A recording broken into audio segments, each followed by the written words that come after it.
The Orville at What? 18? What the? Mixties presents the Popcast.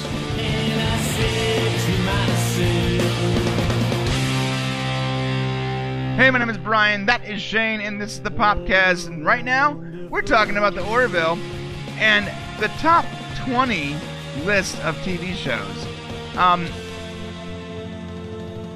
Before we get into that, let's just quickly talk about the 1600 sub challenge. Don't forget, 1600 subs. We're giving away another amazing gift, an outlandish, outstanding, out of this world giveaway. We just did our 800 subs, and we just gave away 2 tickets and dinner and candy and popcorn to the Star Wars premiere to Siberian Winks. Congratulations. So this next 1600 sub challenge is going to be even better. So please make sure to subscribe, comment, like, share, all that good stuff, and be a part of that. Shane, let's talk about this thing you have brought to my attention. Yeah, this was an unexpected show today, guys, and basically we just wanted to come out and talk about the Orville a little bit because there was an article that came out this morning that basically actually got me a little excited. It was talking about the top 20 shows of the new season, and I'm just like, yeah, I know the Orville's going to be 1, 2, or 3. So I, immediately started looking through the article and then quickly forwarded it to Brian and said, "Call me, bro." Yeah. So it was more like that's forward and what the bleep. Yeah. I was a little bit disappointed and frustrated by the situation, but I guess not to be surprised considering what's going on. Let's be clear here. Number 20 on this list is Inhumans, which is one of, if not the worst TV show I've ever seen. It's possible. I mean, like, in my genre, I'm not saying, like, if you put it up against Days of Our Lives, I would probably want to watch Inhumans more. But in my genre of TV shows that I like, Inhumans is one of the worst shows ever produced. The acting was okay, but the writing was atrocious. The graphics were subpar. It's like all the money they said they spent, most of it was just shilled out, and people just, government style, just took the money and didn't actually make a TV show. It was crazy how bad this show was. Yeah, you made me go to the 2-show premiere, which we did a review on. If you'd like to see our review on Inhumans, it's back there somewhere. Yeah, that's what made it worse. We'll put it in the description. What made it worse is that we spent $40 to go to an IMAX premiere, and well, what's funny is I saw this at 20 and I went, all right, that makes sense. Yeah, it's a pretty bad show. When I first opened it up too, I thought, okay, this makes sense. And then the next one was 9JKL. It's about a guy who lives in 9L apartment. He's an actor that lost his show, and he's got to move back into his parents or something like that. I don't care. The show is not good. I did watch the pilot on CBS because I have CBS All Access, but it's not great. This guy, the actor, was barely palatable in Royal Pain, which was a USA show that had a bunch of money behind it. This is a sitcom with basically a laugh track. It's a very generic TV show. So, well, and if you look at the critical score that they show in this article and the audience score, so this has a critical score of 17. Inhumans had a critical score of 8. Inhumans had an audience score of 54 and the audience score of 51. And the audience score of this show you're talking about is 16. Right. So, it seems like maybe they took that into consideration, like the critical score for these 2 shows. And I'm like, okay, I get it. This show would probably be 19. Honestly, I'd probably put Inhumans before this show. But, whatever. And then we get to the next slide. Shane, did you take your blood pressure this morning? Your meds? Did you take your meds this morning? That's not me, man. Oh, did I take them? Let me check real quick. Yes. There you go. Did you take yours? Oh, yeah. Let me just real quick before we get to this next slide, okay? So I don't want to die, while doing the show. Okay. What All can right, I do? everybody, brace yourselves. Brace yourselves for number 18 of this salacious, ridiculous, MSN Business Insider. The Orville at What? 18? What? Get out of here. That's insanity. When I saw this, the critical score of 20, which, by the way, the Rotten Tomato score is actually 19 if we want to be specific. Audience score of 91%. 91. 92%. So if everybody loves the show, okay, if everybody, 92% of the people love the show, but the critics don't, does that make it the 18th worst show this season? So what the critics decide, what the paid for professional critics decide is what is true. Let me ask you guys. Yeah. Man, what do you guys think? What do you think? This thing deserved number 18? It's garbage. Yeah, you're right. It's garbage. This is ridiculous. Let's look at some of the shows that beat it. Yeah, let's find out. What beat the Orville, guys? Oh, Wisdom of the Crowd with Jeremy. I don't know. I mean, his audience score is pretty decent, which means the audience likes it. It's got a bad critical score, so I get that. So maybe it's not in our genre, but we'll give it credit for his audience that maybe, but he's still at number 17. Also, I watched this pilot on CBS because I am buying CBS All Access for that show, Star Trek. I watched it, late at night when I was about to pass out, and it wasn't bad, but it wasn't good either. It was just sort of generic. You know what it reminded me of? It reminded me of I don't even remember the name of the show. Damn it. That's that crime. I remember. It's this guy on a computer that finds crimes and sends. I don't know. Enemy of the State. No. The point is, it's not as good as the Orville. Yeah, it's not. And what's next? Valor on the CW. Yeah. I have not seen this because there are like 15 shows like this right now, and one has David Boreanaz. If I'm gonna watch one of these like super military dramas, I'm gonna watch the one that has David Boreanaz. Not the no-name cast on the CW. The Last Ship. Is that the one you're talking about? No. Or I'll watch The Last Ship with Adam Baldwin, or SWAT with David Boreanaz. But I'm not gonna watch an even more emotionally charged version of those shows on the CW. Get out of here. Well, yeah, and it wasn't my intention to open this up and start crapping on other shows. I'm ready to do it though. I just want everyone to notice. Keep watching this critic score as we go along, okay? Because apparently this is how TV shows are judged now. All right, well, what's next? Look, 21% audience score, 31% critic score. Okay, what's next? Remember, Orville had 91% audience. Their own audiences don't like them in the show. Okay, next. Spring Fire. The Good Doctor. Whatever. I don't know. Audience score is good. Yeah, not as much as the Orville, but okay. Yeah, again, not as much as the Orville. Maybe this floats some people's boats. I haven't seen it, so I'm not going to talk trash. But a good audience score, so I'll give it. Again, that's a good audience score. Maybe this shouldn't be number 15, right? Maybe, it's that good. Maybe it should be higher. Maybe I need to give this show a watch if it's an 89% audience score. Dynasty. Oh, God. But I don't know. It has 85%. It's extremely dramatic, but yeah. It's a nighttime soap opera, which you listen. I'll talk crap about it, but I also want to say, watch it at your own peril, because if you start watching it, you may not be able to stop. Just FYI. Yeah. And there's no self-contained episodes here. You gotta know. You gotta have everything. Look, here's the deal. Audience score 85%. Again, Orville was 91%. So I'm not sure why.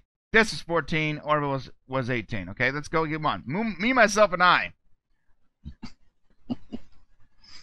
I saw a part that's okay. But it doesn't matter. Audience score 80%. Orville 91%. Right. 10 Days in the Valley. Again, audience score 80%. Orville 91%. I did not see this. I'm never going to see this. But the critic score continues to go up. You notice that's what they've chosen to they've decided to choose. Right. And this is MSN, by the way, guys. Yeah, no, this is a legitimate news source. Yeah, Here's the deal. Business Insider. I'm never going to watch this show. I'm going to avoid this like the plague. I'm like, I'll actually make sure that there's a buffer channel between me and whatever show this is playing on. I don't care that much. Let's see, Law and Order. Oh, another Law and Order show. Woohoo! Audience score 100%. 100%. Now, this is interesting to me. I didn't think anything could be 100% in this day and age.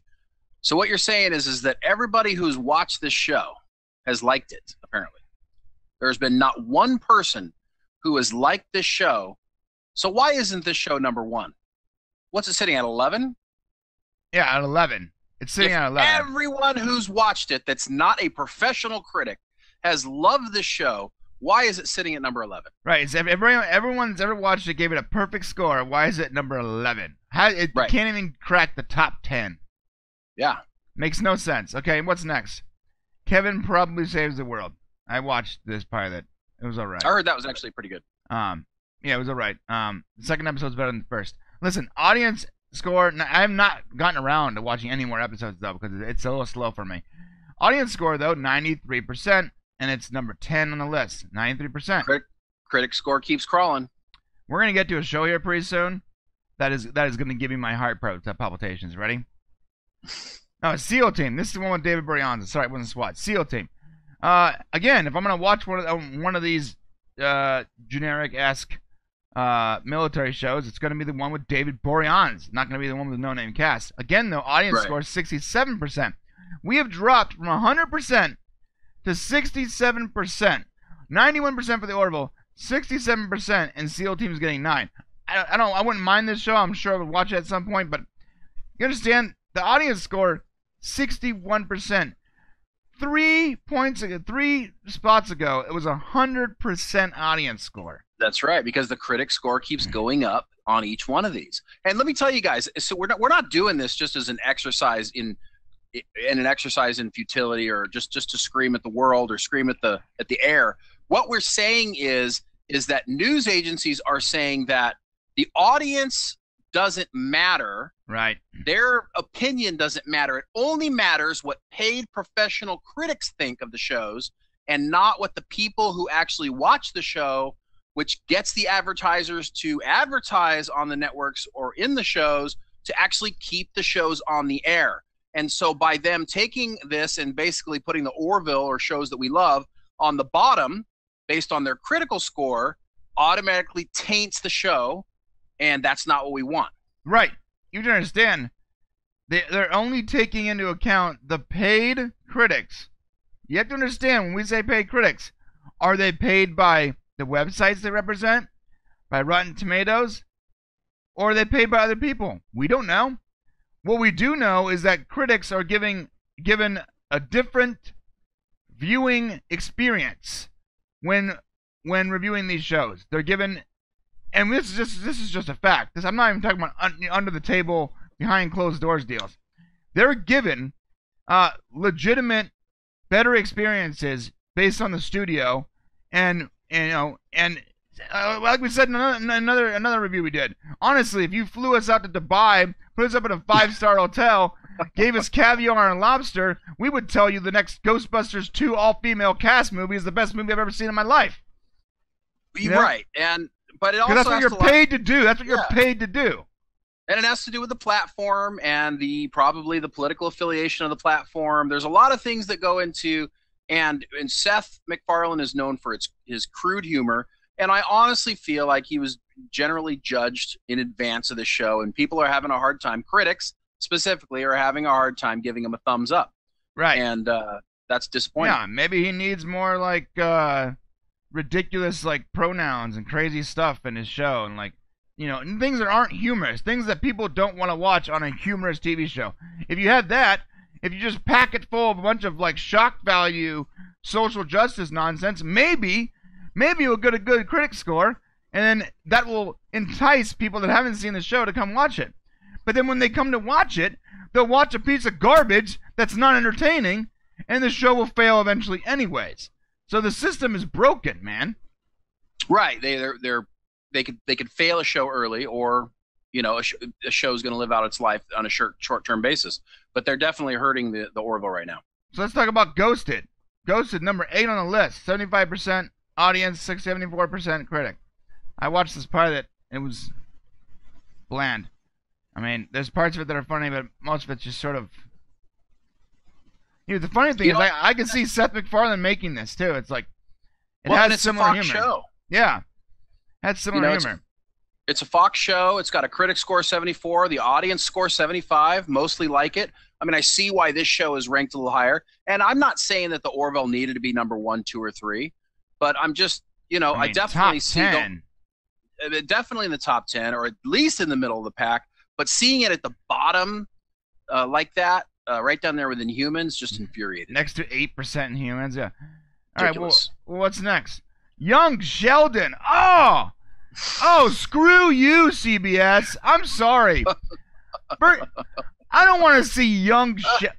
Oh, my God. Young Sheldon is number 7? 7th best show out right now. It is of the new shows. It is a show based on a character from Big Bang Theory, a character that's arguably annoying. While I like Big Bang Theory, I don't like Big Bang Theory because of Sheldon Cooper. I like it as a whole. You took that one annoying aspect and you made an entire show based on an annoying child, and this is number 7 on your list.